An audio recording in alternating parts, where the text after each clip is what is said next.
Welcome to Gracefully Graying. I am your host, Attorney Henry Gornbein.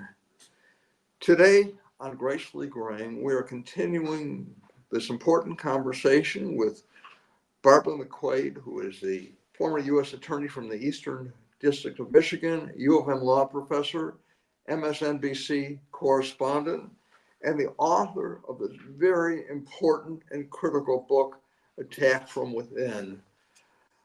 We left the discussion with our first show where we were talking about some of the vulnerabilities. And I would like to start on that point, Barb, with the fact that in your book, you say that some of America's best virtues are also our worst vulnerabilities.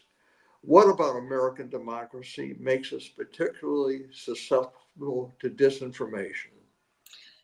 Yeah, I think there are a couple of things, Henry. I actually listed a number of them in my book, but I'll just mention a couple of them now. One, I think, is our diversity.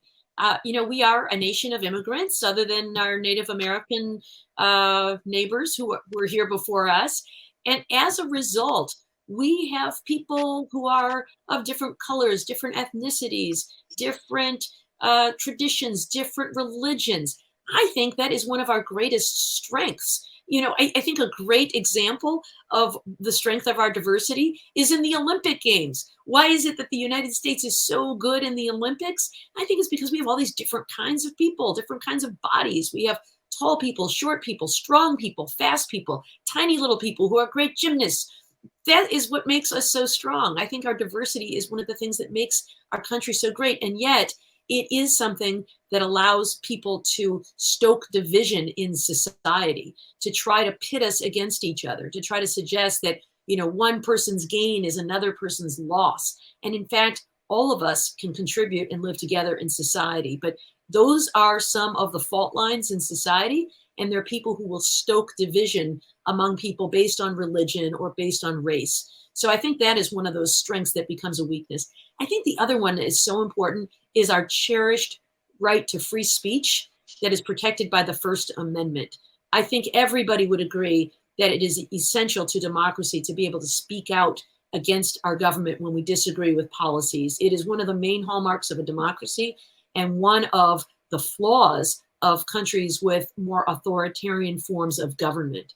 And yet it is that First Amendment that makes it so difficult, I think, for us to push back. Anytime there is any suggestion of regulation on social media, the big tech giants push back and say, oh, that would violate my First Amendment rights. And people tend to use it, I think, as a shield, even where it may not exist. And so although the First Amendment right is critically important, it's important to remember that no constitutional right is absolute. In the same way we can't yell fire in a crowded theater, we have criminalized certain kinds of speech. You can't commit perjury, which is to lie under oath, because even though you're exercising your free speech, the government has said there are overriding interests that are more important than your right to free speech. We're in a courtroom.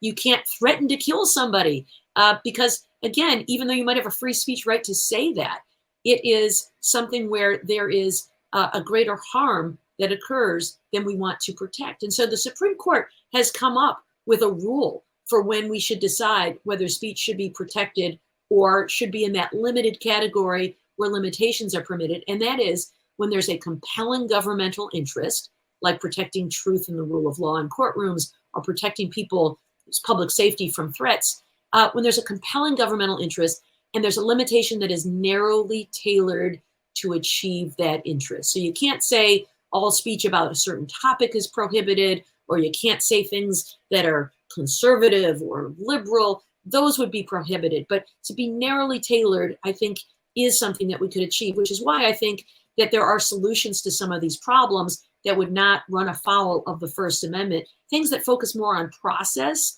than focus on substance and content. But I think we have to be careful not to just reflexively react when someone says First Amendment, free speech, censorship, because those are the claims of people who want to hide behind the First Amendment and maybe a rudimentary idea of what it protects without really appreciating the nuance. Barb, can you explain some of the ways that disinformation is harming our democracy? Yes, and I think this is something we are going to feel acutely in the 2024 election. And so already we have seen states enact new laws since 2020 to protect against imaginary voter fraud. There was no fraud in the 2020 election. It was a fair, accurate, secure election. And yet, nonetheless, in states like Georgia, Florida, Texas, Arizona, Wisconsin, laws have been passed making it more difficult to vote.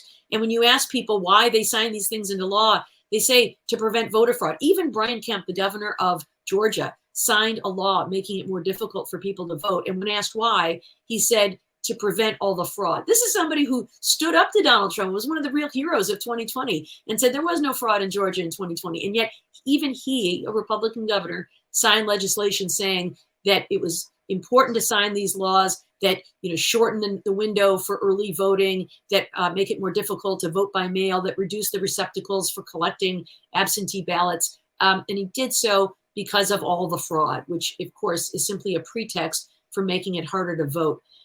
In addition, disinformation, I think, is going to harm our right to vote coming up in 2024 in three major ways. One is by influencing who we vote for with false claims about candidates, dampening voter turnout in groups that are likely to vote in one way or another, or simply undermining public confidence in democracy altogether. So already we have seen some of these tactics employed in the United States. In the New Hampshire primary, there were fake robocalls generated using artificial intelligence made to sound like the voice of Joe Biden. And those calls went to many homes in New Hampshire, urging voters to stay home and not waste their vote in the primary and to save it for the general election. Now, first of all, that doesn't even make any sense, right? You can vote in the primary and in the general.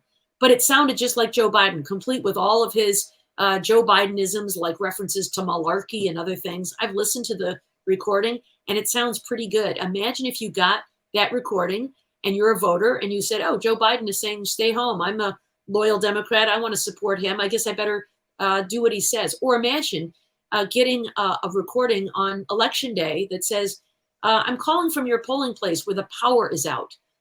We've decided that you should come back on Wednesday and cast your vote then instead. How many people might believe that to be true?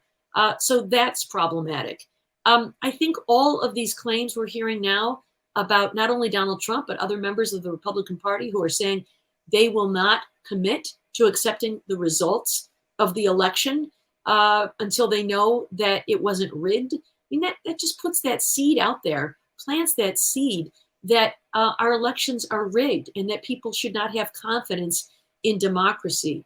That's a real harm to our elections. And it's already, Henry, harming other democracies around the world where we're seeing democratic backsliding in a number of countries like Hungary, in Turkey, in Venezuela, in the Philippines. Certainly, Russia has had these issues, and China. After the attack on our Capitol on January 6th, 2021, which was, of course, a terrible attack on our democracy caused by disinformation of a stolen election, we heard officials in Russia point to that as evidence that the United States was no longer the model for democracy around the world, and said that American democracy was limping on both feet. Since World War II, it has been the foreign policy of our country to lift up democracies all around the world on the theory that it makes us safer to have other countries that are democracies. And instead, we're seeing this democratic backsliding because they point to January 6th as evidence that democracy doesn't work. In China, President Xi has said, again, that January 6th was an example of how democracy is a failed experiment, and that, in fact, a better system of government is a strong authoritarian government like they have in China, because after all, the point isn't democracy. The point is prosperity, and a strong governmental leader can deliver prosperity better than can democracy. Of course, in China, they lock up dissidents and journalists and protesters, but that's besides the point. And so in all of these ways, disinformation is already harming our democracy. It's terrifying. And what can I say? The more I listen to you, the more I can see that this is just the beginning. I mean, we've got, 4 months until the general election. So everything's going to be heating up and there's going to be more and more disinformation. Your book also argues that disinformation is eroding the rule of law. How is this happening? And why don't you show our viewers your book? Oh, thanks. So I've got a copy of the book here, Attack from Within. And in fact, the cover design, it was done by a cover artist. And I really appreciate the cover design because it's a fist of authoritarianism bursting through the country, because the idea is that this attack of disinformation is coming from within our own country. And how is it eroding the rule of law? We are seeing false claims attacking the FBI, our Department of Justice, our courts, referring to them as election interference, alleging falsely that Manhattan District Attorney Alvin Bragg is somehow assigned by Joe Biden to charge Donald Trump with crimes. Attacks on judges, calling the judge assigned to preside over the federal election interference case an election interferer. All of these things are planting seeds that undermine respect for the rule of law. And so we have seen some of these judges be the target of threats, horrible threats to kill them based on these false claims that somehow they're involved in a illegal effort to undermine Donald Trump. We've seen threats against Jack Smith, the prosecutor. We've seen swatting at his home. You know, that's this effort to call police SWAT teams and say that there's an armed gunman at a house and they need to send the SWAT team. And, you know, a person opens the door to find armed police officers surrounding their home. All of these things tend to have a chilling effect on people who work in the criminal justice system, whether that's prosecutors, judges, jurors, or court staff. And it's a very worrisome thing. You may recall that in the early days of the Trump trial in Manhattan, there was a juror who on day 2 decided to excuse herself because she believed she had been outed by people online and it had been falsely said about her on Fox News that she was a liberal who had lied about her background to sneak onto the trial, onto the jury. And she was worried about her safety and therefore her ability to serve as an impartial juror. All of these things, Henry, undermine the rule of law, which is supposed to be decided based on facts and law and not on politics. And the concern I have long term about this erosion of the rule of law is that when people don't respect the rule of law, they are inclined to disobey it or to take the law into their own hands and engage in vigilante violence. I mean, the greatest example of that altogether was on January 6th, when people believed these false claims of a stolen election, and rather than allow the courts to resolve those disputes, as they had, people decided to take the law into their own hands, listening to the words of Donald Trump that you have to fight for your country and try to use brute force to overturn the results of the election and prevent the certification of Joe Biden as president. I mean, that's vigilantism, that's lawlessness. And that is the end result of what happens when people attack the rule of law. You know, what's frightening is the fact that people have short memories, because so many people attacked Donald Trump for what he did and said he was unfit for office and they would never vote for him, they would never support him. Here we are, less than 4 years later, and it seems like it's receded completely. Or now you've got the fact that Donald Trump is calling the rioters patriots, having them sing a song out of prison and saying they'll be pardoned. I mean, what does this say for the rule of law and for our society? Yeah, it's really shocking to me.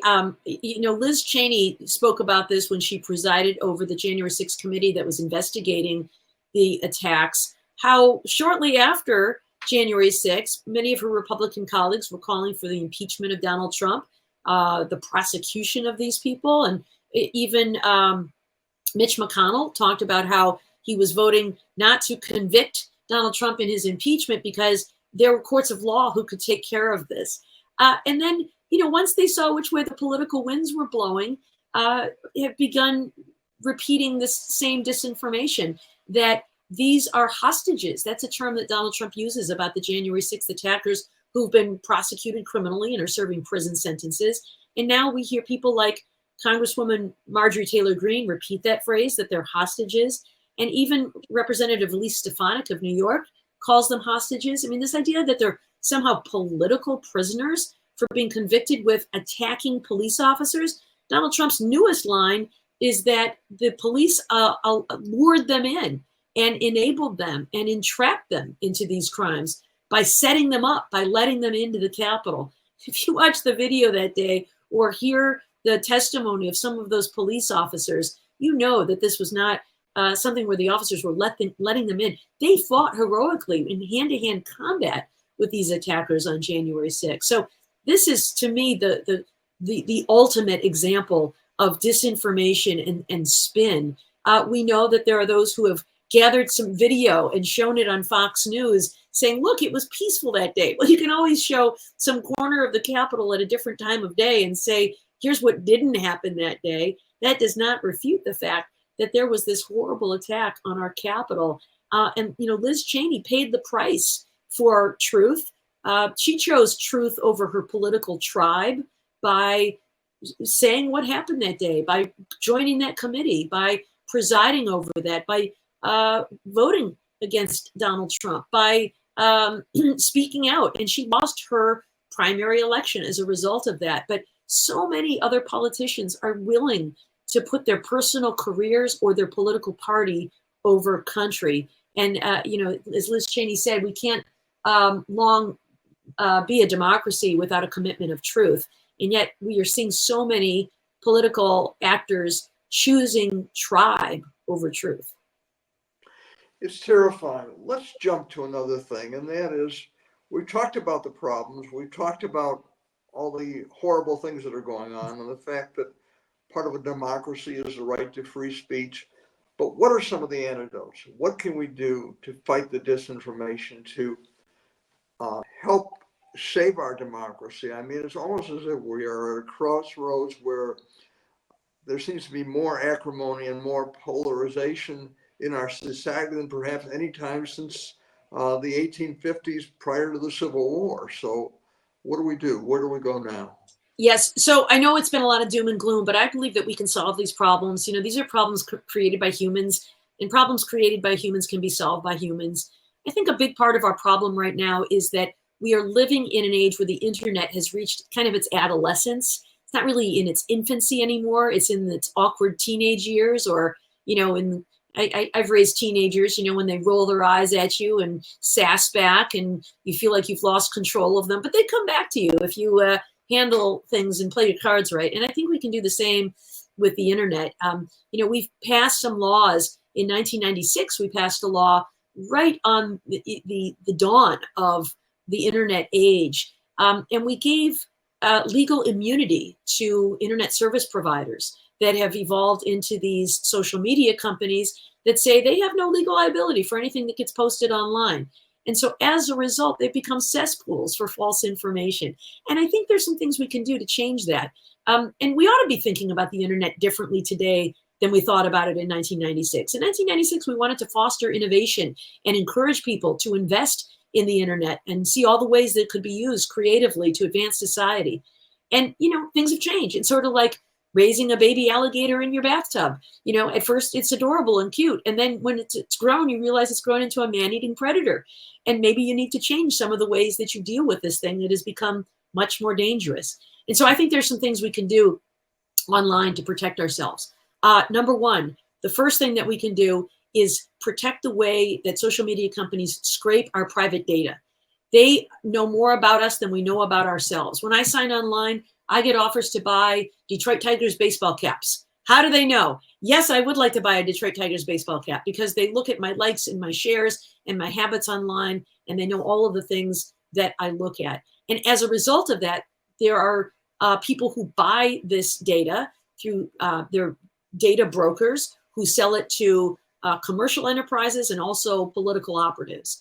And as a result, they know how to micro-target me and you and all of us with things that will push our buttons. What I see is different from what you see, Henry, because we have different preferences and different biases, and it's different for all of us. And so because of that ability to scrape all of our data, they have collected information that is used against us. So I think that we need to get our arms around the way our data is collected and used. And we can do that. That doesn't have any First Amendment implication. We can protect our own data. I think another thing that is something we can change online is the algorithms that are used by social media companies. We know from a whistleblower who was a former data scientist for Facebook, her name is Frances Haugens, that Facebook uses algorithms to push out content that is designed to outrage us. Because the more outraged we are, the longer we stay online, because we got to respond to that thing. We got to send it to our friend and say, can you believe this? And the longer we're online, the more they can charge to advertisers. So to Facebook, outrage equals money. And so can't we control those algorithms that are designed to outrage us, or at least require disclosure and transparency so that if we're being manipulated, we can know it? I think another thing that we can do is to require disclosure of who is paying for political ads online. Currently, that's not done. And so we see things and we think that they belong to ordinary American grassroots groups, when in fact they could be paid for by Russia or by special interests or by some individual. On television and on radio, there are rules about disclosure of who's paying for a political ad. You may hear things like, I'm Joe Biden and I approve this ad, or I'm Donald Trump and I approve this ad. That's not true online. And so that is a rule we could certainly change. So a lot of these things are really about transparency and more information so that we know when there are political actors or disinformers out there who are trying to fool us.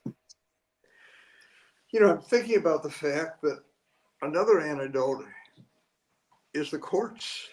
I mean, you've got the fact that Alex Jones and InfoWars was stung very badly with a huge verdict against him, where he's now gone bankrupt and is now trying to raise money to pay. And this comes to mind because this is the graduation of the survivors of the Sandy Hook massacre that goes back to December of 2012, actually. And so you've got the fact that there's Fox News had to pay a huge settlement, and they have another lawsuit pending with regard to the disinformation with regard to the last election. And you've got Breitbart. You've got the fact that Rudy Giuliani has been sued successfully. Donald Trump has been sued successfully with regard to the lies and the allegations with regard to the sexual assault. So I guess the courts are one of the antidotes, but what are some of the other things that you can tell us about, Barb? Yeah, I agree with you that the courts have been very helpful in defamation lawsuits. Not everybody has the wherewithal to pursue a defamation lawsuit, and sort of says, shrugs and says it's not worth it. But those examples that you pointed to, as well as I would point to Dominion Voting Systems, which received more than $700 million from Fox News for false claims that they were flipping votes from Donald Trump to Joe Biden. I think those are really important because not only does it hold the disinformer accountable, I think it provides an important deterrent message to other people who might be inclined to engage in similar behavior.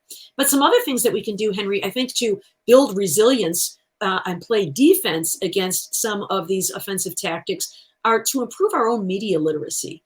One of the things that Finland has done quite effectively in their efforts to protect themselves from disinformation from their neighbor Russia, which has been, they're in proximity to Russia, and so they've been bombarded with disinformation for decades. They have taken to teaching media literacy in their schools with great success, helping people understand that you can't believe everything you read. And so, being not completely refusing to believe everything you read, but using some good strategies to be a skeptic, to confirm that what you're reading is true. So if you see a claim that is surprising to you, looking for a second source to see if other sources are reporting it as well. One of the things we're seeing these days is a Russian group called Doppelganger has replicated what appears to be genuine news outlets in the United States with names like the Chicago Chronicle or DC Weekly that aren't even real, and then they report claims. If a claim's real, then multiple news outlets are going to have it. So don't just believe what you see based on the news outlet. Another is don't just believe the headline. Sometimes headlines have nothing to do with the story itself. I saw a headline the other day, Henry, that caused me to click on the story, which is the whole purpose of these outrageous headlines. And it said, Caitlin Clark media meltdown. That was the headline. You know, Caitlin Clark, of course, is this very good basketball player who played at Iowa and is now in the WNBA. And I thought, oh my gosh, she must have melted down in the media. And when I read the story, you know what it was? It was about a reporter who had said outrageous things about her and used a sexist slur about her in a press conference. It was he who had melted down and not Caitlin Clark. But to read that headline, you would have thought just the opposite is true. So really important to read not just the headline, but also the story. Looking at the story itself, understanding the difference between causation and correlation. Just because two things happen doesn't mean that one caused the other. Or looking at data sets in studies. You know, research studies show that X is true or that Y is true. Well, how big was the sample size? And looking to that sample size. Was it 2,000 subjects or was it 2? Because that can make a big difference.